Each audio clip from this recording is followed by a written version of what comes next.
Hello and welcome. My name is Madeline Longoria Garcia, and these are our other stories. Today on the podcast, we have Zuleta, who is a brand strategist, a Jefa coach, photographer, and founder of Cafecito con Jefas, which is how I found her and was introduced to her. Thank you, Kita, for being here. Thank you for joining. Thank you for having me. I'm so excited for our conversation today. Me too. And I want to start off saying I so appreciate the space that you've created through Cafecito con Jefas and the way that you show up and have been showing up for years. That space, I really only started engaging with it and with you in the last few months. But I think I shared in the first time that I joined a call, I was like, I've been on your newsletter for like 2 years, and I just have never shown up to these spaces. I don't know why, whatever, but it's like, okay, I'm now in the season of life where I'm doing that, and to be in those spaces with the fucking Jefas, the women who you have just attracted together, it's so cool. And so I just wanted to first say thank you for that, and I see how much work you put into creating that and holding that and allowing it to evolve. You are having ripple effects that I don't know if you're even fully aware of it. I don't even know if any of us are fully aware of them yet, Yeah. Well, thank you. I received that. I am practicing receiving compliments more. Yes. and definitely working on that. But I'm so grateful for the impact that it has created. Mm-hmm. And I'm sure at some point we'll talk about the history or how it started or who knows. But Yeah. really, the initial thought, I had no idea how it was going to evolve. And obviously, I had no idea I'd meet Jefas like yourself. And it's been a beautiful, beautiful space. And I'm just so honored and privileged to have Jefas like yourself jump in. Trust me, I've been on the newsletter forever. And now I'm finally here. That happens so much more often than you know. It's so interesting, and I find myself in the same position on other newsletters where Sure. it's like, oh, I've wanted to join those co-working spaces, but I'm like, oh, who's in there? And I feel like I'm just so grateful that you did jump in and that you are a part of it in this season, and that you've been engaging. You've now become a regular this season, and it's been really great to have you and get to know you throughout this time, and really, as you mentioned, it's certainly a space that's not far from being just about myself. It's about the fellow Jefas who come together. I mean, this community wouldn't be a community if it was just me showing up in a room. And so I'm really grateful for you and for all the Jefas who do show up on a weekly basis or whenever they are able to come. So it's just beautiful, and I'm honored to have created this space, and I certainly am sure I'm unaware of all the different links that it has impacted in, but at the same time, I'm just grateful that there is impact. So yeah, I mean, I know for me personally, I met a woman in person the same day that we had the Cafecito co-working session. She was like, I'm in Portland for a conference right now. Do you want to get together for a little happy hour thing? I was like, great, let's do it, and then this is how I also got connected with Adri, who was on the first season of this podcast. And it's just, yeah, again, I really appreciate that. And like I said, I see how much goes into that. And I guess maybe this is where I start with you. What prompted this? I know it was COVID era times-ish, but really what prompted this in you? Well, truly, it came out of beyond COVID. I think obviously all of us as a whole, there was that deep loneliness and isolation that was coming out of that time. But in truth, I was late to the Zoom parties that were happening, to the whole Zoomification of things, because when COVID happened, I was already a full-time entrepreneur alongside my husband. And so, if anything, we actually had to shut down our company. We were Mm. doing photo and video. We were heavy in the event space. We were doing a lot Mm-hmm. of weddings. He was doing, just getting into shooting for LAFC and the Galaxy. So large, like Mm-hmm. stadium events. So all of that shut down. And we're like, well, this is just, and we're currently living at that time with my parents, who are older and immunocompromised, as well as my husband. And so therefore we just had to shut that down. And so during that time, I wasn't, again, a part of that whole revolution where now work all of a sudden is online. And I wasn't a part of jumping into these, Zoom coffee sessions or Zoom happy hours. And so I was late to that game, if you will. And actually, we got through the heavy peak part of the pandemic. And in late 2020, we moved out, got our own space in Mm. October. And it was almost exactly a year later, September of 2021, I almost lost my husband. Mm. And with that, changed everything. But it almost not almost it magnified the loneliness for myself during that Yeah. time, because of Yeah. course his full-time job became recovering, Mm-hmm. and making sure that he was fine. I became full-time caregiver, and also now, instead of 50-50 partner and like working together, I Yeah. now became lead. And so it's kind of literally where Cafecito con Jefas, where the show up jefa movement, if you will, Mm-hmm. came up, because where I needed to literally say that to myself. I needed to show up, because now it was dependent on my face or my name or being the one to be able to do the marketing and all those things.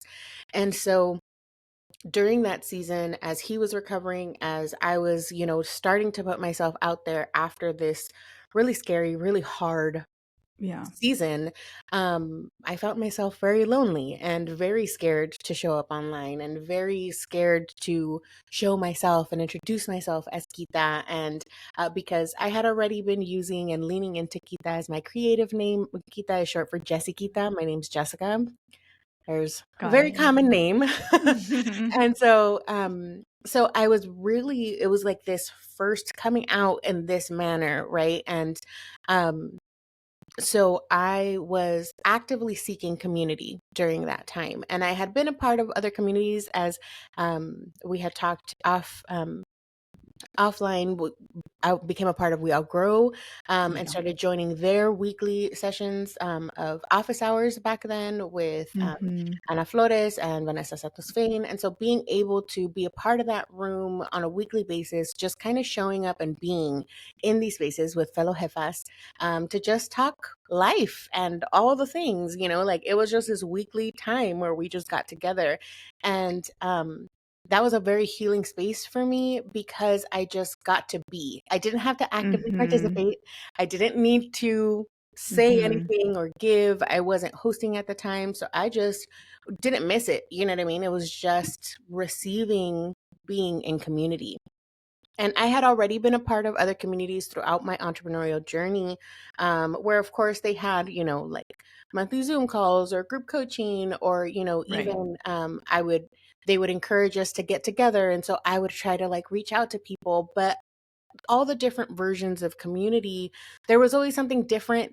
I always had this vision in my head, which fine now is CCJ, um, but I didn't realize was going to be CCJ. Like I wanted it. I like to say same, but different, right? And so being Mm-hmm. able to have a version of that space, um, but knowing that I wanted it to be focused on entrepreneurship, focused on showing up online, obviously with my work as a brand strategist and HIPAA coach, it's all about the marketing piece. We are, and I say we, my husband and I are a marketing agency. And so like being able to also support and create accessible services or offerings, or even knowledge and education for our communities in that manner. And so it was wanting to form it in a way and shape it in a way that was always different than the spaces that I found myself in. Mhm. And even in the spaces that I was in prior that maybe would have had some of that same focus, they didn't look or sound or feel like me. And so then it was like, okay, I really need to call in my people, right? And Yeah. um, during that season, I fell deep into audiobooks. So I was like learning and, a whole lot, especially during the pandemic, right? And I remember specifically during when I first, put the call out online, I had already been seeking out a lot of one-on-one cafecitos and really just started jumping into going on Instagram and seeing different jefas and people that I would be attracted to, and just be like, oh, they seem cool. I would literally do the whole like, will you be my friend kind of thing and invite people to one-on-one cafecitos because I was just wanting connection. Like, yes, I Yeah. was jumping into these rooms, but I wanted to have these conversations like, hey, who are you? What do you do? Like, Yeah. I just want to hear your story. And, Yeah. long before the CCJ podcast came around, I was over here like interviewing people like, and you, who are you? And tell me about your business. Yeah. And so before, putting that call out for multiple jefas to join for a cafecito, I had probably had at minimum, I want to say easily 50 one-on-one cafecitos, just reaching Damn. out. Yeah. Just putting myself out there and just having these conversations and just wanting to connect because that Yeah. was so lacking for me.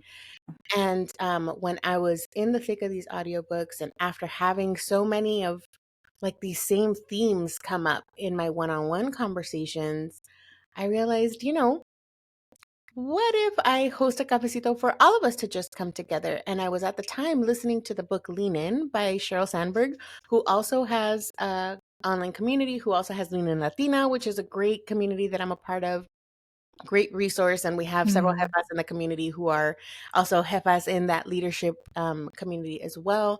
So as she was sharing the story and sharing her story and talking about like learning lunches and so many of the personal development books that I was talking about was leaning into literally just community and learning from one another and how in business, you're not able to do it by yourself and you need Yeah. these mentors and you need all these things. And I'm over here like, I've never had that guidance. I've never had a champion, let alone someone as big as, let's say, for example, Sheryl Sandberg, to be like, oh, come alongside me and let me teach you, right? Like there Yeah. wasn't this easy access to not just information back then, but also, that champion of let me guide you, let me help you, or have the conversations of no, that's normal to be that Yeah. I scared. mean, mentorship. Yeah. Exactly. And so then I was like, you know what?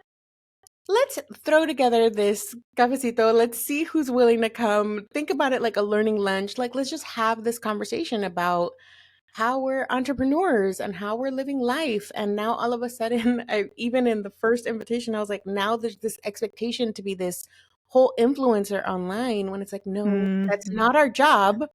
We use it as a tool for marketing, right? It's a tool. It's not the job. Our job is X cosa that we are marketing for, right? Mhm. And being able to now learn how to navigate that, but the expectation overall, right? The now TikTok culture, the Oh, like yeah. sharing your entire life, it's like Oh, yeah. not necessary, right? Like let's have these conversations about how hard it is to hold all this space. And so that's where that like push came from. I was just like, okay, let's see if, Jefas will join. And I opened up a Zoom room and I think 6 jefas joined me that day. And so, I mean, yeah, sermon. And so then Yeah. back then I was doing it bi-weekly and then it evolved to weekly and then evolved to co-working and all the different stages. But I haven't stopped since. So it's been 3 years now of hosting Cafecito. And it's been a beautiful journey. I definitely didn't start out with like, oh, this structure in mind specifically or anything else. I know now communities are being taught as strategies and all Yeah. different kinds of things. But that's not how it started for myself. And it was Yeah. really just I was lonely. I was Mhm. coming out of a hard season. And after having multiple conversations where I wasn't alone in those emotions, I wanted us to come together and have those conversations together and really just connect. not just myself to fellow Jefas, but to each other. So Mm-hmm. that's been the big mission behind CCJ now. Amazing. Yeah, thank you for sharing all of that. And I want to clarify and make sure your husband is now Yes, thank fine. you. Yes. Thank you for closing that loop. I just want to make sure. Yes, Yes. he is fine. He is whole. We got it through. We got through that season. Yes, he is fine. We are good. Yeah. We are still Zuleta Unlimited, still the ones pushing behind us. He produces the podcast. If it wasn't for him, CCJ wouldn't be what it is today, Amazing. because especially with um him leaning into recovering or the behind the scenes aspect of Mm-hmm. things, he's been backing everything, help me build the casita, so yes, my husband is fine. He is still with us Great. today. And we are good. So yes, thank you. Oh man, I'm so guilty of doing of doing that all the time when I tell We the do it. I story. mean, we do it in a lot of different ways, but I was like, I want to make sure everybody knows her Yes, husband thank is you. good now. And We like, are safe. Yes. yes, Thank yes, you. yes.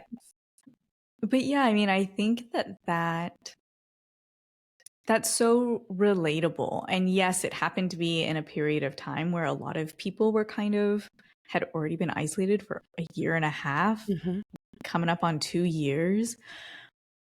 But I think that everybody goes through these seasons in life where you're like, yeah, I'm lonely. Mhm. I need to find, like, I need to connect with people on a human level, Mhm. not just through work, not just through whatever small talk, not just the interactions I'm having with people in the local cafe or grocery store, but like really it's a human thing to require and crave that deeper connection with people and the opportunity to have space to just have these conversations where you get to know each other and connect. And I feel like this is what I'm doing. I mean, not I feel like this is definitely what I'm doing Mhm. with this podcast Mhm. and with this project. And so far, most of the people who have come on are people who I've known, I mean, anywhere from a couple of months to like several, many years. But we're also navigating conversations that maybe we don't usually have in other spaces. And it is just this opportunity again to deepen those conversations and connections and get to know people, and then sharing all of these people with the rest of the world and everybody who listens. It's like I feel like there are just incredible stories in every single person, and if I can introduce people to one person or help them realize maybe a different facet of that person's life and story and history, then that's the goal, right? Of just at least turning those lights on, creating an opportunity for shifting perspective and also opportunity to open conversation. Yeah. I think it's beautiful to hold spaces like this. I love podcasts like this. I mean, I know in Cafecito, I've, tipped my hat off to you for this podcast. And it's quite frankly a big part of and the driving force behind the Cafecito con Jefas podcast also, where not only, yes, of course, I have solo episodes, but when I highlight fellow Jefas, it's about sharing our stories, Mm-hmm. and being able to have this conversation again, where I like to say we're the same but different, because although we're navigating life and business, we're in different seasons, but we're navigating the same emotions, Yeah. and that is what all of us are going to go through at some point, whether it's loneliness during a season, whether it's fear during a season, insecurities, a lot of us imposter syndrome, right? Like we're going through so many different things in so many different seasons. But it's important for us to get to know one another, because there's power in saying, oh, I'm too. Like I'm going through that, or Yeah. I've gone through that too, or and oh, she's also feeling that. Wait, what? I thought Yeah. whatever perception idea we have Right. in our Right. head about said person, right? It's like, oh no, I thought they were untouchable, or X cosa, right? Like Yeah. however they made it to wherever they made it, like that journey was so nonlinear. Right? It wasn't this straight shot, at least for the majority of people, especially for Yeah. the majority that look like us, right? And so being Hmm. able to share these stories, it's really important. So I commend you for holding this space, and thank you again Thank you. for Thank you. having me be a part of these people. Yeah, thank you. And these spaces too that exist, like what you've created, we've referenced We All Grow, which is another online space specifically looking at the Latina community. This is something that, like, I feel like our community needed for a long time. And it didn't happen, or maybe they happened, but they were associations or maybe more formal organizations where, and you hinted at this before, like now these other spaces, like you can just show up and just be. You don't have to be your resume. You don't have to be dressed professionally. I mean, I've come on where I'm like, I haven't even showered yet today. I'm just rolling on this call though, and gonna hang out and chat. And those are things that I didn't realize how much I needed that until I was experiencing it and being like, oh shit, like this is what I've needed for a long time. And I think specifically for me, it was I had been living in places that did not have very large Latino communities and populations, at least not in the way where there were like big gatherings and stuff like that too, or events or festivals or whatever.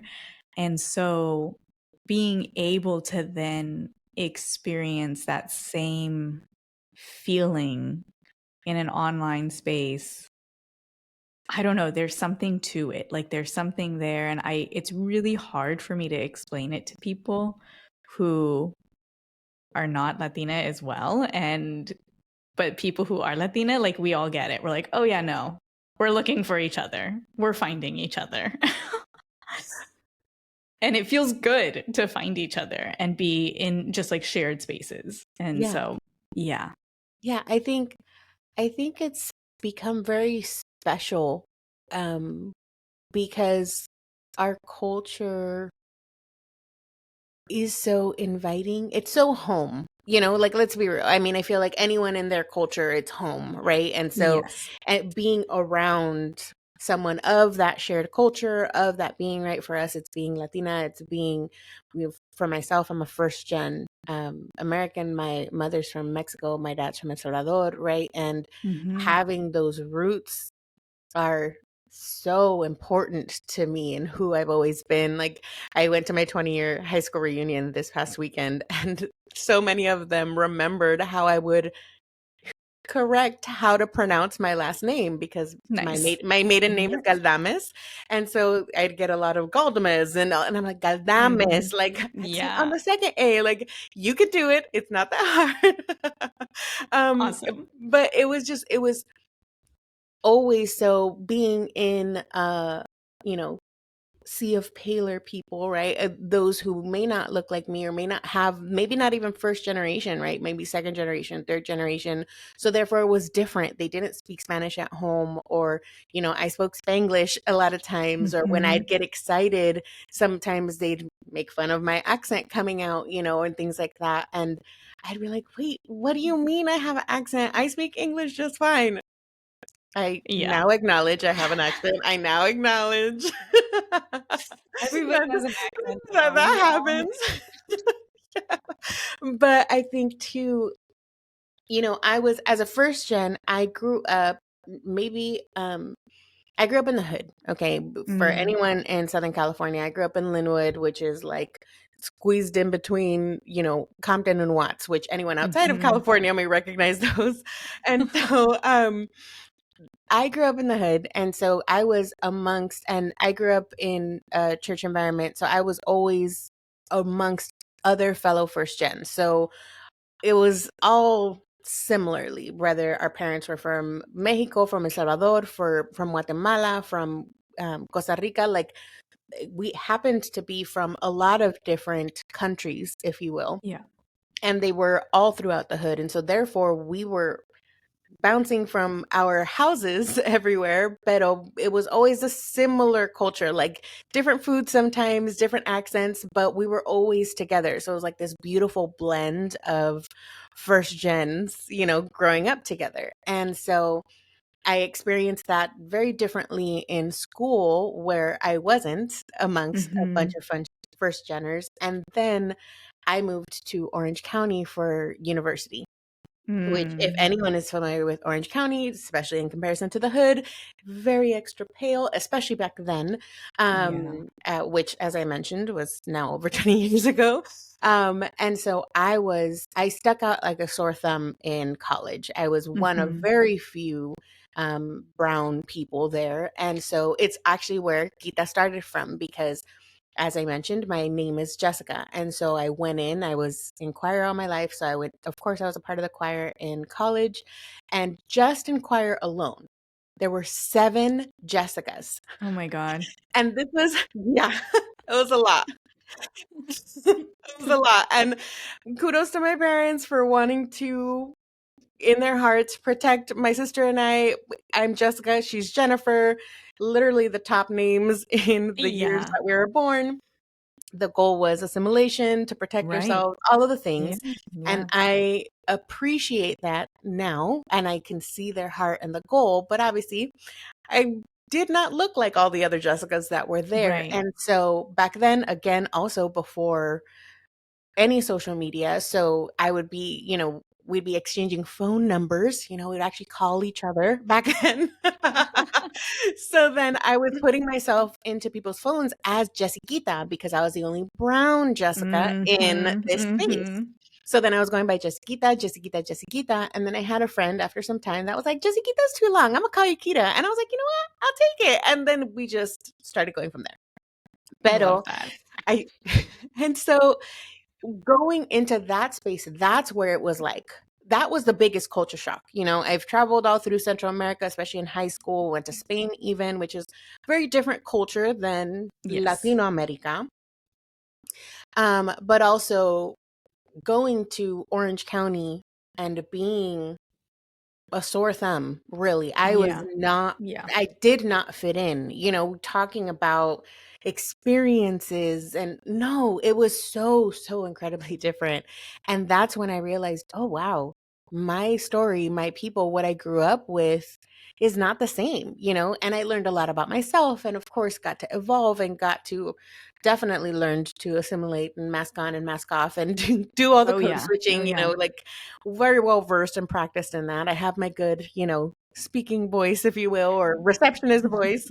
But now, after going through all those different seasons and layers of having different rooms that I'd be in, especially after college, and working very different types of combinations of people that I was around, as I sought out, these one-on-one cafecitos, I was seeking out jefas. I was looking for jefas that looked like me, like, hey, you seem cool. Like, I want to talk to you. And like I said, becoming a part of, We All Grow. And I was like, whoa, this space is full of people that look like me, right? And just being in a room again where Spanglish was happening. And if we didn't know how to say it in English, we say it in Spanish. And, just being able to celebrate our culture, the different foods, or cualquier cosa.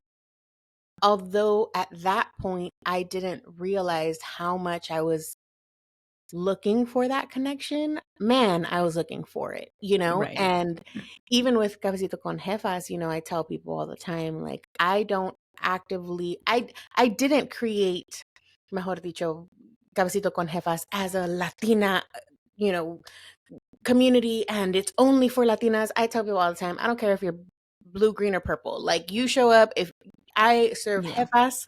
I say Jefas because it's easier than saying female small business Yeah. owners Yeah. and female entrepreneurs. Like if you connect with being a jefa, tú vente. I don't care if it's jefa de tu vida, jefa de tu casa, jefa de tus estudios, like Yeah. you come. And so there's been plenty of jefas that I've served that I work with that aren't Latina specifically, but they feel at home.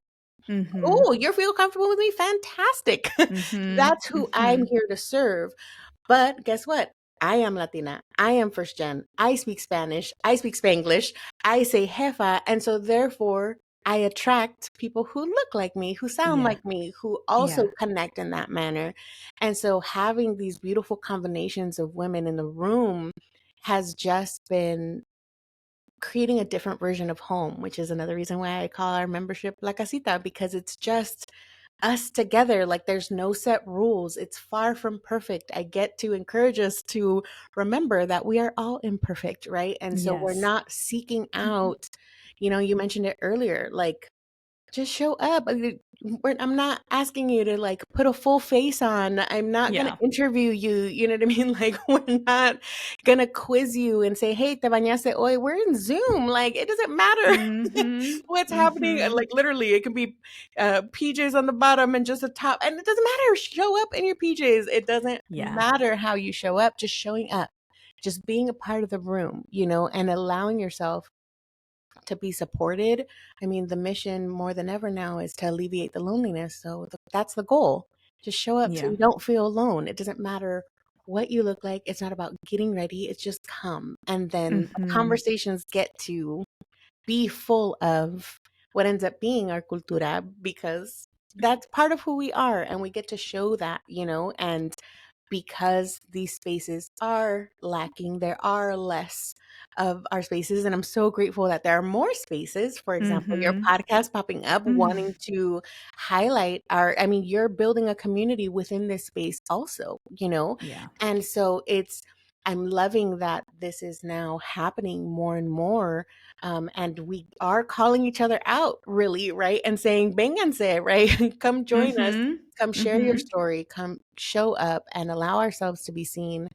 Because overall, as a culture, we're so used to playing small and being quiet and even, quite frankly, hiding, right? And Yep. so being able to come out into these safe spaces and know that you just get to show up and be a part of the room and just listen in and just listen to the chisme that's happening. And I like to say, not the 100%. toxic Yeah. kind of chisme, just the kind Right. where we get to talk, period, and understand one another. And so I'm just so grateful for what these spaces have evolved into and how we get to represent ourselves and, in essence, our Mm-hmm. people also, but being able to support each other and have that community despite being in very different places in the world. So I'm very grateful for what these spaces have become and how they hold us Yeah. really.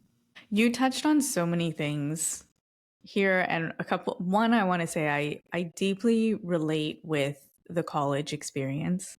So I grew up in Los Angeles in like a very diverse areas of Los Angeles, like not super super Latino, but like with my dad, I lived in Glendale, which has a huge Armenian and Filipino Mhm. population. With my mom, I lived in Alhambra, which is a huge like Chinese population. And then like all of my friends lived in Highland Park, Eagle Rock, Mount Washington, like all of these areas that had significant Latino populations and also just were like really diverse areas, you know? Mhm. And so growing up, where it was normal to just like hear so many different languages and names and um, experiencing different cultures, it it was a huge culture shock for me to pull myself out of that and place myself in college in the Pacific Northwest at a private liberal arts university. And the only reason why I went there was because of the financial aid package that I got, you know? And like I mean, and I loved it. I remember visiting too, and I loved it. It was beautiful, all of this stuff. But like, that was a huge reason why I ended up there. And I am eternally grateful for that, even though I'm still paying off student loans. It at least made it somewhat like accessible to me, and being surrounded by a completely different demographic of people who did not grow up in such a multicultural city. And it took me leaving Los Angeles to appreciate that childhood there. And this is something I tell people, like, it made me realize people do not experience this in life. Like, what we have access to in Los Angeles, in like so many different parts of Southern California, really, it doesn't exist in a lot of other places. And it's so unique.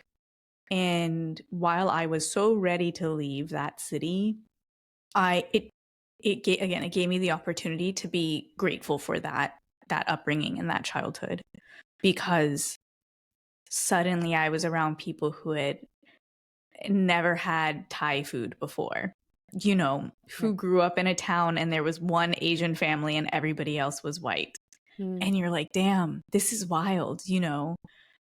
Yeah. And I had a friend who, she is Black, but and she was tall and thin. I am short and thin. She was tall and thin, also had like short curly hair. And we would get mistaken for each other around campus, and we'd be like, yo, you guys have not seen enough brown people in your life. Like, this is insane, you know? But yeah, I just wanted to say, like, I deeply relate to that experience. And I think because of that, in other instances in my life, when I have felt lonely, really, I seek out community through whatever Latina community I can find. And I like try to find it. And it's just because there is a feeling there of just like, oh, there's familiarity here. I feel like I can relax a little bit more here. I can be myself. I don't have to code switch and show up in a way that is more comfortable for other people. And that's something that I've like grappled with for a long time in so many different spaces of, yeah, I mean, like hiding certain parts of me, or not being so forthcoming, or feeling like I can't wear this floral embroidered blouse or dress because people are going to look at me, or I'm going to stick out so much because it's like so much more colorful than what everybody else is going to be wearing. Then being in a season of life where it's like, I don't give a shit anymore. Like, this is who I am. And I can show up in this super colorful embroidered dress, and I can also show up in like jeans and a t-shirt, because I am all of those things and everything in between. And so, yeah, it's so, again, I don't know. It's just this, it's been something that I've definitely navigated a lot throughout my life too. Yeah. Yeah. And I'm grateful. I'm grateful that we found one another, but I think too, it's a lot of learning. And I feel like it's very possible that you may have listeners too that are in that season of like learning to show up as themselves, you know? And I think there's a lot of healing that comes with that whole process, man. Ooh, showing up as myself. I think it's why, you know, showing up as Kita was probably such a big defining moment for me. Also, you know, like obviously thinking about the marketing and branding and aspect of things, like, you know, that was the brand, that is the brand that, you know, I'm now showing up as. But I am Kita. Like I look back at like who Jessica Galdames was, and I'm like, who is that person? I'm now like, who is that person? You know, like I am Kita. Like I am showing up as Kita, pero that this is me. Like for anyone who did not know me or who may have known me before, like if you have never been introduced to Kita Zuleta, like that is who I am. Like and although, you know, I'm very comfortable in presenting myself as, you know, brand strategist and HEFA coach and photographer, and, you know, speaking to, you know, what I do professionally, the personality that comes behind it. Like it's not some extra person. I don't turn on as Kita. Like that's who I am. Yeah. Punto. You know what I mean? Like Yeah. I don't Yeah. turn off and now I'm Jessica and like, oh, I'm some other person. Like that is now that's me. Like now I've just Mm-hmm. learned about myself enough to know that this is who I am. I speak Spanglish. I'm far from perfect. So, and I feel like that honestly was a huge part of who I was as Jessica, was trying to fit somebody else's mold. Mm-hmm. And I struggled a lot. Whew, my entire life through that entire process, through the comparison piece, through the why am I not X cosa, right? And Mm-hmm. um, I think now I've been able to accept myself fully, imperfectly. And of course, there are plenty of things that I criticize myself about, and I'm the least kind to myself We than I are am to so good anyone at else. that. Oh, working on it. But like, ah, pero bueno. Yeah. But at the same time, actively knowing that I'm not looking to be someone else. I am looking to stand stronger in who I am Mm-hmm. and get more confident in my skills and who I am and my superpowers, right? Which before I looked at as weaknesses or how I was broken or how I was not someone else, Yeah. and I find myself code switching a whole lot less. Like I don't even, sorry to whoever may get offended that I don't do that to them anymore or for them, but at this point, like this is what you get when it comes to me. Yeah. Yeah. No, and it's great. I mean, being able to get to that place of like, I am just going to show up as my full authentic self, and that is the only decision I need to make. And if you don't like it, you don't appreciate it, it rubs you the wrong way, okay, you get to make the decision of not engaging, you Yep. know?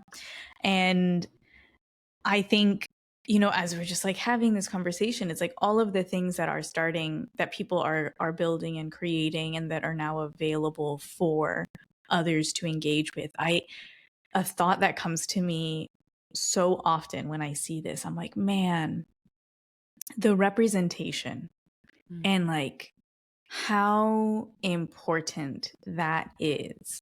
And just seeing people show up as their authentic selves, embracing whatever their culture is, their language, their community. And whenever it's something that I can relate with, I'm like, damn, I wonder what like 12-year-old me would mm, have felt if I saw that kind of representation in any media when I was growing up, and like how would that have shaped me? And I'm just like, I'm so glad that these spaces exist for us as adults to engage with, and also for them to be like models for kids who are growing up now, because yeah, it's something that we just didn't have a lot of, especially growing up in the United States. And you touched on this too. It's like so much of our community shies away, and historically has shied away from being big, being loud, and like you said, like have quite literally been hiding because we feel like we have to. And if we're not hiding, we are assimilating hardcore because we feel like we have to. And these are both like survival strategies. I think that those of us who have grown up in that have kind of hit this point of like, I don't want to do that anymore. I'm done. Like I'm tired of having to or like feeling like I have to do that. And I just want to be able to be and like shine as brightly and big and yeah and loudly as I want to, or not, like I'm also like, I'm not this big loud person, but I also do know that I have shied away from like using my voice in different ways in different spaces in the past. And it's something that I'm working through now too. And again, it's just like that piece of having that modeled for you, that representation, having a mentor who understands kind of where you're coming from. It's so, yeah, it's like very, I always am so happy when I see this happening today. Again, I'm like, damn, so wish that my like little self could have had that. And I'm so glad that it's here now. Poco a poco, like Yeah. not completely, but it's there, But there's so much more. Yeah. Oh, Yeah. man, woo, talking about growing up, that's a whole different. Yeah. Lokita would have really loved to see these spaces, and I'm sure many, Jefas in our age, or I looked up to and loved. The first Jefa that I was like her was Selena. Yeah. Oh yeah. I've been singing since I was a child, so like of course that much more, but also the fact that she was, starting her own fashion line and like wanting to, I was like, yes. Oh, I was so proud. And I cried so deeply, darn Yolanda. Like anyways, that's a whole different thing. But I got to see that in Selena, just a glimpse, right? Like the showing up part, the being herself, the being on stages, the arriving really and crossing over and having that impact. Because of course I looked up to Gloria Estefan and so many of these other artists también who have come, but Selena was closer to our age, right? Like she was a big sister age for me. And but obviously in spaces like this, like when it came to like talk shows and stuff like that, I mean, growing up there was Cristina, right? Yeah. But other than that, like talk shows, it wasn't, people I remember who look like us. El Gordo y la Flaca. Yes. But also like were those healthy shows to be watching? That's a completely different thing. But I grew up also watching, Sábado Gigante, right? But also there was the male lead and then the modelos, which is where Lily came from for Gordo y la Flaca, right? Like, because that came, even later.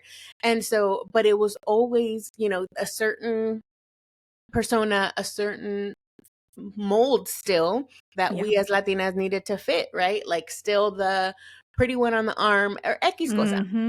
Again, we light can go hair too also. So that all the things. Yeah, straight hair. Oh my word, girl. Yeah. Okay. My sister and I would literally, because again, before flat irons existed, we would take a regular iron, we would get on our knees and literally iron our hair out to be flat, straight. Like I remember even at one point during the season of going to work, like I remember wearing my curly hair because, one of those mornings, didn't have the time. So I was like, okay, I'm just going to curl my hair. Showed up to work. And my boss at the time was like, don't come to work if you're not going to comb your hair. Like it was an unprofessional thing because I was representing him, blah, blah, blah, blah, blah. Yeah. But it was very much so like it needed to be straight. It needed to be a certain way, where now I'm over here like the headshot I just sent to you was the first time that I'm not wearing my natural curls, where even still I like to say like my hair is more bent than like fully curly. It has heavy waves. We're over here trying to heal the curls. Yeah. But even in a headshot that I took earlier this year, I still curled my hair out, which was more straight with waves versus the headshot I just sent to you. It was literally just putting extra curling stuff in my hair, making sure that it was as curly as possible so that way I can showcase my natural curls, which is how I show up in spaces, because I've learned even the first time a couple years ago that I had the opportunity to share my story on a stage and was featured as a keynote. And it was like a really special time. I remember I was so nervous. Your girl's a sweater, so I sweat the curls that I had spent time doing it. And I remember apologizing when I showed up on stage because, of course, that's what I was worried about, how I was presenting. I was like, I promise y'all I combed my hair today, but it has officially, undone itself because of how nervous I am and all the things, right? So now I'm like, no, if it's going to end up curly anyways, let me just own the curls and let me, show up as myself. And so it's just, and what's wild, because you're mentioning, about how these spaces are here now for the next generation, like, I'm someone who is so present. I'm someone who lives in the moment. I'm like right here. This is where I am. But also with growing up, I found myself, as I mentioned and alluded to before, always feeling like I needed to fit someone else's mold or needed to shift very much so into whatever position I was supposed to be in, but always felt that not enough, not fitting the mold, just trying to like somehow squeeze myself in. And so I certainly never looked at myself as an example for others. I wasn't like, let me do this because let people follow what it is that I'm doing. And so like I never grew up with or thought of, although I was very much so raised like with the que van a decir, like todos te están viendo, the pressure that is everyone's watching you. So yes, I do have some of that in the back of my head, but not this like legacy piece, right? Not this, oh, well, I'm doing this for those who are coming after me. Like that wasn't how, for example, now CCJ and what it is and all of the different ways that I show up for the community. I'm still very much so like here, like las que están aquí, las que llegan in this season, because there's many of us who have been a part of the community over the last 3 years who aren't showing up right now. And I still look at them as part of the community. They just in this season aren't able to show up on Wednesdays and it doesn't fit, or they've grown past this, right? Like they received what they needed to receive for the season and now they're out flourishing. And I'm so happy for whatever growth is going on in their life. But I haven't previously been looking at or starting out with what I'm building or creating, like I'm leaving this legacy and I'm leaving this for those who are coming after us. And it's so wild as you say it now. And ironically, this past Friday, I was invited to be a mentor for a local nonprofit that I've been working with for the past few years, been taking their pictures, and they're so great. But they invited my husband and I to come and speak at Youth Career Night. And because mind you, I'm also like, you invited us? Like they had Paramount Pictures there. They had Toyota there. They had like all these other big organizations. And I'm like, thank you for inviting us to this table because wait, what? It's just the two of us. Like these are like major organizations. But the whole purpose was to show obviously the different career paths that kids can take. And so we're sitting there at the table and having parents and kids of all ages ask us questions, about how we started, or do you have to go to school and how much money do you make? Like all of the questions as they're like shopping different careers. And I was like, whoa, there's impact beyond the room, and 100%. Going back to what you initially mentioned, right? Like I'm certainly unaware truly of how far the impact is.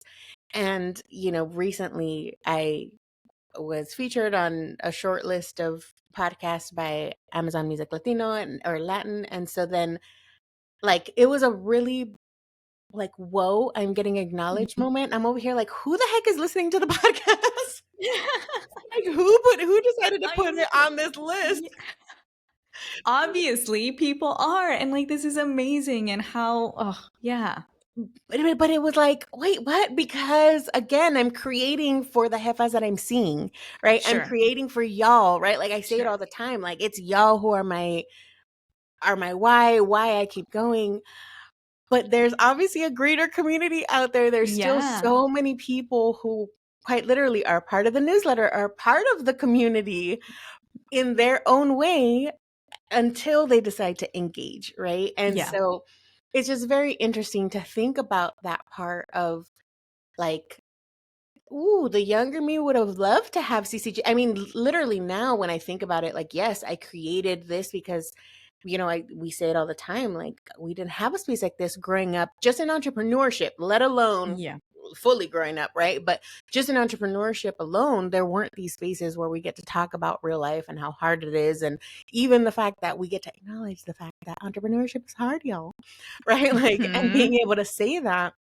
So, I am very honored and grateful that there is Impact Beyond and that there is this, well, I hope there's these 12-year-olds that do look at CCJ or do look at these spaces like they get to show up as themselves more than ever, Mhm. and be proud of where they come from, as these episodes are going to be released during this month where we're getting highlighted, like it's been such a thing of pride for me, especially in these last few months with all the things that are going on. I'm like, no, I am proud to be a daughter of immigrants. Yeah. I am proud to continue the legacy of my, ancestors, of just my grandparents. Just thinking about that, my parents are the ones who first came. Well, my grandfather on my dad's side also came. Um, but just thinking of, my grandfather in Mexico, I don't think he ever made it to the States. And Mhm. he was a rancher, as in, like, he didn't own the ranches. He worked the ranches for people and was Yeah. like the main one taking care of them. He was a rancher until he was 78 years old. Mm. And starting from, Tuzcacuesco outside of Jalisco and literally working ranches up closer to the border in order to make it easier for my mom and her sisters to Wow. cross the border once they did. Like, that hard work, Yeah. blood, sweat, and tears, literally, that went into tending to these ranches for that greater future long term. He knew que Yeah. al otro lado, right, there's a better life. And they may have never imagined that, for example, my specific life and my specific American dream would include talking into a mic onto a digital room and Mhm. recording, right? But I am that American dream for them. I am the manifestation of all of their hard work and everything that they look towards. They would have never imagined this. But I'm so deeply proud of all of their hard work, all of the opportunities that they created for myself Mhm. in all the different ways that they did that and showed up for our family. And so I'm so grateful for this opportunity to be featured also amongst, Mhm. the many shades of brown, if you will, that are here. But I'm just honored that my family, my ancestors, those who came before me, paved this way. I may be the Yeah. first one navigating these digital spaces in this manner, but also, you know, them doing everything they did for my education, Mhm. for being able to just be here and be the brown girl amongst others, Yeah. that also just opened these doors for me. So I'm so grateful for that aspect too. And I'm just so proud. Yeah. I mean, it's all building blocks, right? Like that's what it is. And how, yeah, what is our block that we are adding to Mm. that whole foundation? And I want to say, I mean, you and your husband showing up and being that like that example for these kids and having the ability to have some sort of mentor role, like it's so important to have the examples that are less typical, I guess, in a career space, right? Because I didn't even know what like entrepreneurship was until I like this is kind of like until I was like in college. I'm like, what does this even mean? I don't even understand what this means. Entrepreneur, like, okay, you own a business, and that is something too that I feel like I've heard from other folks who have built their own platforms and businesses. They're like, schools don't like encourage this enough. They don't offer up this kind of thinking, and I think specifically too in migrant communities, you're encouraged to go after you know, the doctor, the engineer, the high degrees, all of these things, lawyers, because that's what's seen as like the ultimate goal of getting to that space. And so I think that that is such an important example to have for young people of, yeah, you could work at Paramount, or you could like build your own media business. And this is how we've done it. And maybe we're not making millions, but maybe one day we will. And and like, yeah, you know, and it's like, but this is also fully mine. I'm enjoying the things I'm doing. I'm creating it in a way that it's mine, and it is, yeah, it's a different type of impact, right? And I think even in like entrepreneurship too, I feel like when I was learning about it in school, in college, because I got my degree in business and leadership, and part of that was in entrepreneurship. And it was kind of this example of, it was the very formal way of like quote unquote entrepreneurship. Okay, creating, writing documentation, business plans. And I think that's important, right? But there was less of the, I think, creativity encouraged behind all of that, and less of the, yeah, like, how am I don't know, just like how can I depict, I guess, maybe a piece of myself through what I'm creating, versus marketing plans and business plan and like all of this stuff in line. I'm like, okay, yes, that's, I understand that's necessary. And how do we get into a different headspace too of creativity? Yeah. So I don't know. I think that's great. I think that it's great that you guys showed up and were invited to do that. And again, these are the spaces that it's like, damn, yeah, it's great to see this available for the younger generations. And it just, another way that it's like, man, if that was modeled for me as a kid, where would my mind have expanded to? What would the thought process, what were the thought process that could have happened, right? So I just want to say, I think it's very important what you're doing. And I am just, again, the whole thing, I'm just like, I'm just excited to see more of it happening, more people doing this.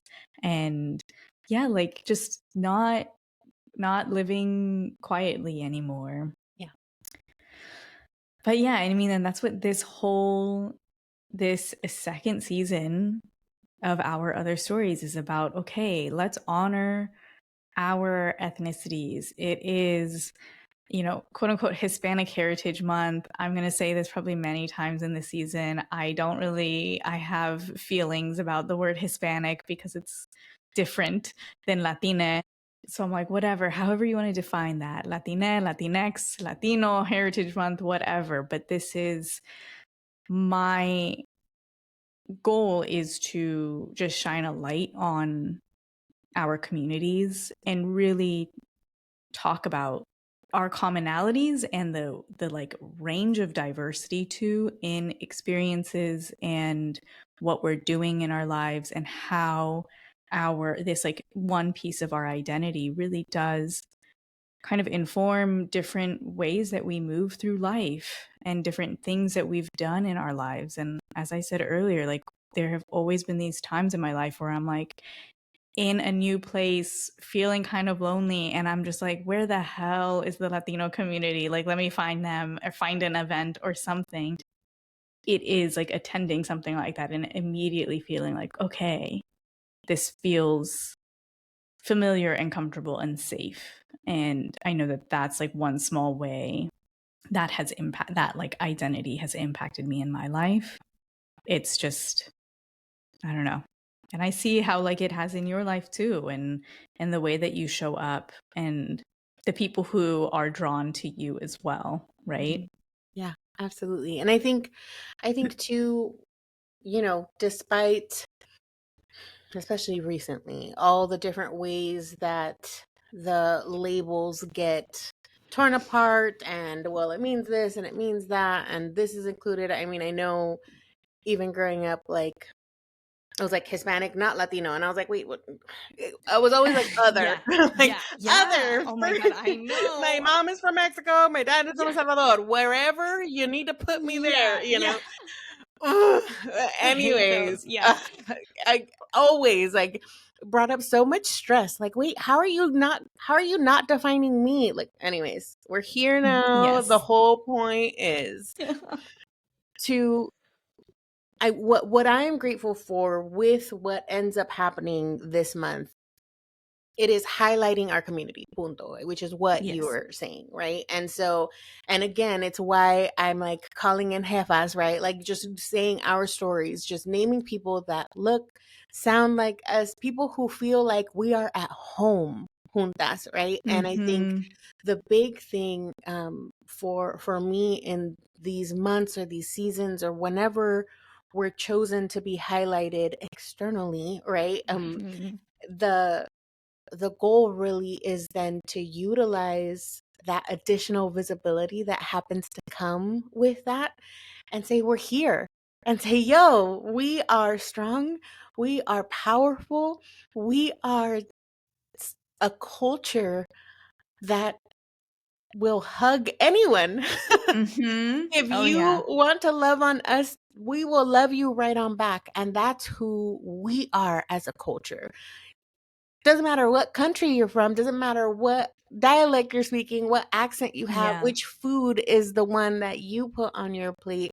But let me tell you, you bring a cafecito to the table and you bring us together, we're going to have this cultura, we're going to have this connection, and we're going to have this openness to one another, right? And so being able to take this spotlight that is during this time and say, okay, this is who we are. And I know that in my work, especially, you're mentioning the business plan and the marketing plan, right? Like I and thinking about Mm-hmm. how to make it personable. And mind you, brand strategist here, so my brain is like, Yes. yeah, that's the difference. That's Yeah, the difference between exactly. creating a brand versus a business, right? Because a business, Mm-hmm. right, is defined as a product or service that you are selling. Punto. There's a Yeah. million photographers, a million coaches, a million strategists. All of Mm-hmm. them have their strengths. All of them have their expertise. All of them are probably better, far better than me, far X cosa, have more resources, cualquier cosa. But the brand is Kita, right? Is myself, Mm-hmm. is my experience, is my expertise, is my connection with my clients. And if they feel safe with me enough to share their hopes and dreams for their business and how they want to grow and see that I can support them, hi, then that makes me the perfect strategist, coach, photographer for you. Punto. If not, Yeah. there are many other businesses you can shop from, but the brand is that personality, is that experience that comes from the business owner that is presenting it, right? And so that is, my micro brand strategy way to showcase the difference between just building a business that anybody can do, right? And that's what gets taught is what are the numbers? What Yeah. is the structure? What is, what is it that you're going to sell? What is the price point? What is the market, right? What is it going Mm-hmm. to look at? And what is going to be your, different ways for you to stand out? The standing out part is you. And that's probably one of the hardest things for those of us within our culture who are so used to making ourselves small. And I feel like a lot of times that is hindered within our own heads and hearts, right? Like the not being good enough. And there's other Mm-hmm. major organizations making millions, right? But Mm-hmm. still, there is probably greater impact, let's say, for example, that I can have into one specific kid's journey versus maybe Paramount Pictures and the whole thing. And I have, and they're just the example because they also happen to be Right. in the room, but that the person that was working with them came up to me and was like, we are lacking connection with the community. So I'm going to Mm-hmm. email you. That. Email Yeah. me, please. Right? Yes. Like, Yes. I would be proud to say sponsored by Paramount Pictures. We are manifesting it. We are saying it. But, Yes. like, yes, I would love to be the connecting force, right? Because I am so on the ground. I am so with the community. I am very much so like building my Rolodex simply because I am connecting with so many people. And now I'm learning, oh, I need to organize the people that I've met because there's so many. And I'm being constantly asked, like, who do you know? And I was like, oh, I do know people. Let me just, start organizing Figure it them out. because Yeah. it's becoming a lot. And so now Bring back the physical Rolodex. oh, girl, I'm telling you, I don't know if you've seen, I forget the Palm Royale. I'll go see. It was an Apple Okay. show. Whether Oh, you like okay. the show Yeah, or not, but there is a character who has a gold Rolodex. Okay. And I'm over here like, I want that Rolodex Yeah. so badly. Because it's just pretty. It's just there. Yeah. But yes, very much so. Bring back the old school. I mean, you will see me referencing that all the time. But it's that part, right, where the experience that I get to provide my people, whoever it is in front of me, that's going to be very specific to me. Like there's so many other coaches, so many strategists, so many photographers. Feel free to shop. I'm not going to be offended. There are so many businesses to shop from, to invest your money with. But if you so happen, specifically and especially when you are choosing to invest for your business, take your time.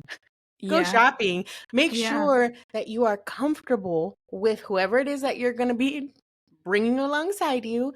And not just comfortable, but also that you trust their knowledge to guide you in this season. I'm the coach. I say it all the time. I'm not the do more coach.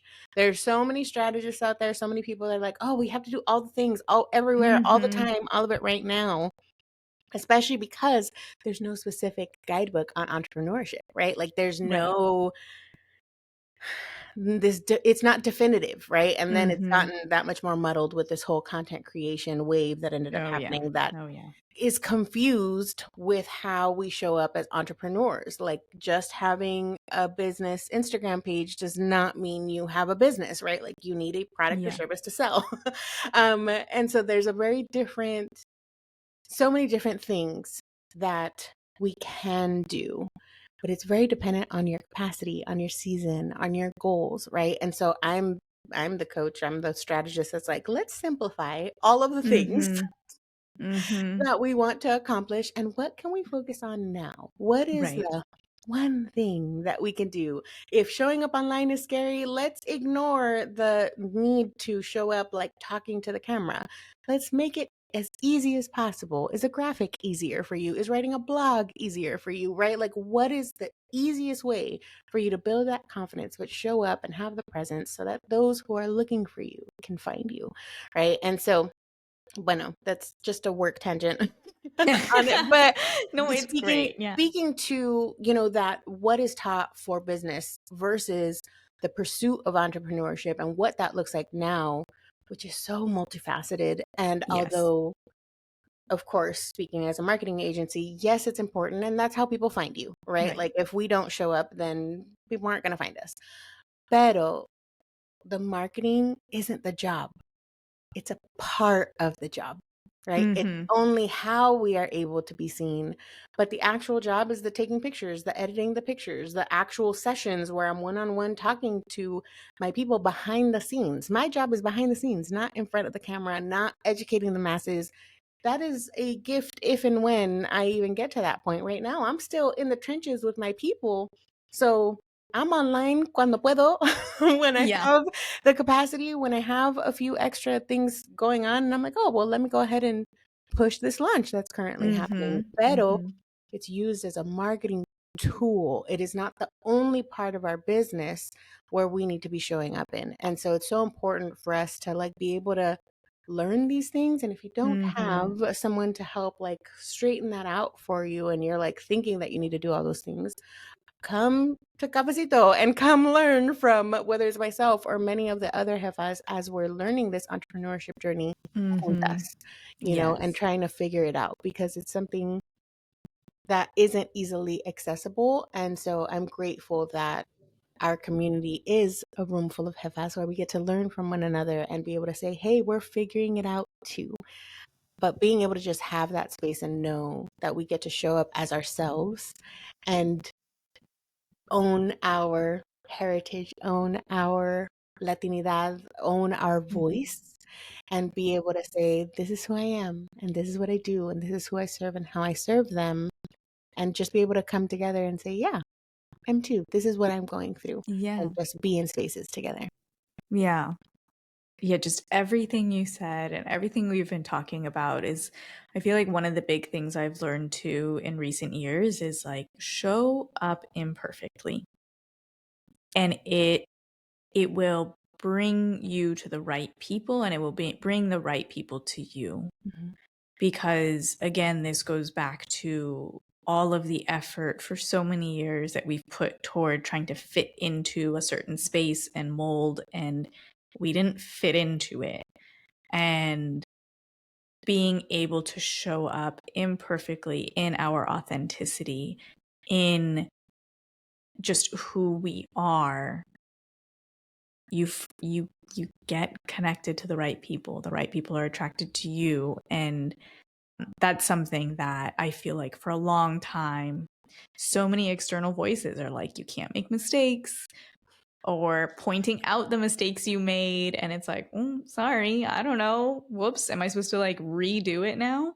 And it's been in more recent years that I got to the place that it was like, oh, whoops. Okay. Shrug my shoulders. It's okay. I made a typo. Guess what? Everybody makes typos sometimes. You know how many published books I have read that have typos in them? Like, yeah. So, yeah, I am so glad that you have built this community space. And I'm so glad that the right people are finding you and have found you. Because I think, again, that like comunidad is such an important piece of our culture, and having that and being able to just chisme, but like you said, the good kind, but it's just getting together and talking about whatever we need to or feel like we want to. And I know there's been laughing, there's been crying, there's been every emotion in between on these calls. And like, that is, I don't know, I do see that like that connection is, it's just so important to us. Like you said, like we hug each other, we welcome people with open arms. I feel like I remember growing up, okay, kisses on the cheeks, hugs, everybody, that's how you greeted everybody. And then when I was suddenly in spaces where that was not what people did, I was like, oh, this is weird, I don't know how to do that. And like, oh, I miss this, I miss the like the hugs and the kisses on the cheeks and everything. And so I just wanted to say, thanks for coming on, and thank you for doing everything you're doing. And I, can't wait to see what's coming next for you, and just gonna call in, manifest some more of that, like, sponsorship, collaboration, because the big corporations, they forget, they don't know how to connect with people on a human level. And the smart ones are realizing they need to bring people in to teach them how to do that. So I'm going to manifest that for you too. Thank you. In a season of receiving, y'all. Yes. So if you also know somebody who's looking for somebody, like, call your girl, but very much so. I think more than, that, it is just the connection piece, right? Like being able to have access, because I still don't have access to big dollars and big funds to be able to be like, oh, well, let's put this on. Literally in this season, I've been looking to fundraise by literally putting my work on the line, and even discounting my work in order to be able to do more for the community. Because as I say, CCJ is brought to you by Zuleta Unlimited, aka my husband and myself. Like it is just us back here. We don't have access to large organization deep pockets. We don't have these major grants. We don't have any of that yet. And so with that, like, we're doing as much and as best as we can for the community and wanting to give back. We're getting ready to gear up for season 3 of the CCJ podcast, but that also, as you know, is a gift. It's a full production to do these platforms and to be able to take the time to record and to edit and to be intentional about these conversations, set the time aside for the conversation. And it's a lot of work that we loved to do. I'm sure you'll say that Mm-hmm. also. Like, you love Mm-hmm. doing this. There's nothing wrong with the actual work, but it is time, it is energy, it is effort to gift this to our community, to our listeners. And so I want to thank you also Mm. for this platform that you are building, for this gift that you are giving people like myself to come on and share our stories and to share our stories with our community. I mean, it's so important. And I'm honored to be on your podcast. Thank you for allowing me Thank to you. come and share my stories, and albeit all over the place. But I'm just so grateful for this opportunity. And I'm grateful that we've connected, that you are a part of the community. And for anyone else who's on the newsletter and hasn't jumped into the room, jump into the room. I Yes, promise. do it. I promise it is a safe space where we will just hug you and hold you and want you to be there. There's no definitive task or checklist that Mm-hmm. is required to show up into Mm-hmm. this space. I mean, we start the first hour in silence. Like, there's no Yeah. requirement. We get to just be in our own worlds and also just be together, just alleviating that part of the loneliness. And if you happened to be feeling confident enough or brave enough to want to share and introduce yourself that day, we'd love to hear from you. But if not, just come and join and be surrounded by others, knowing that you're not alone. And especially in this season, coming together as a community is going to be so much more important than ever. And there's always going to be a lot of noise, always going to be a lot of other things happening. But all I know is that my goal with this space is to have a safe space where we can come together, where we can support one another, love on each other, and encourage ourselves to keep going. Because it Yeah. is so easy for us to make ourselves small, for us to hide, especially when it's scary, especially Yeah. when it's ugly, especially when it's so heavy. It's so easy for us to say, well, then why? And why put the effort, and why do any of these things? But just reminding ourselves that there are other people, especially now, even thinking about other generations, those younger people who need us to keep showing up to show that example. Yeah. Like, I'm constantly thinking about my grandfather out in the ranches. I'm Mm. always thinking about my grandmother making su queso and, dulce de leche, like everything. All of the different entrepreneurial pursuits that back then were just hustles or just a way to put food on the table. I think of all the different sacrifices that they've done in order to get me here. Why not continue my hard, right, of showing up and pushing past that discomfort, which is so much more comfortable than what they had to do, right, Right. in order to keep going and to push forward, not just my dream, but the dream of those who are looking to us, wanting to see how we're going to react and how we're going to keep showing up and how we keep pushing. And our culture, we are known for hard work. We know how to work hard. That's not the problem. It's Mm-hmm. now navigating these hardships and seeing how it is that we're going to react. And as someone who prides my brand, my presence to be all about love, it's why I say I don't care if you're blue, green, or purple. Like, you show up and we will love on you and we will hold you and we will be able to support you.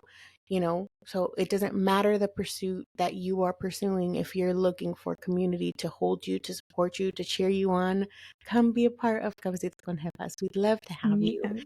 And being able to support you during this season, despite the noise, despite what's happening, keep going. Don't allow that noise. Don't allow someone else to tell you you're not good enough. Just keep going. If you have a dream, if you have a vision, if you've seen it, it is for you. And so being able to know that we can keep going and we can do it together. 100%. No, thank you, Keita. I feel like you just like perfectly wrapped it up for us there.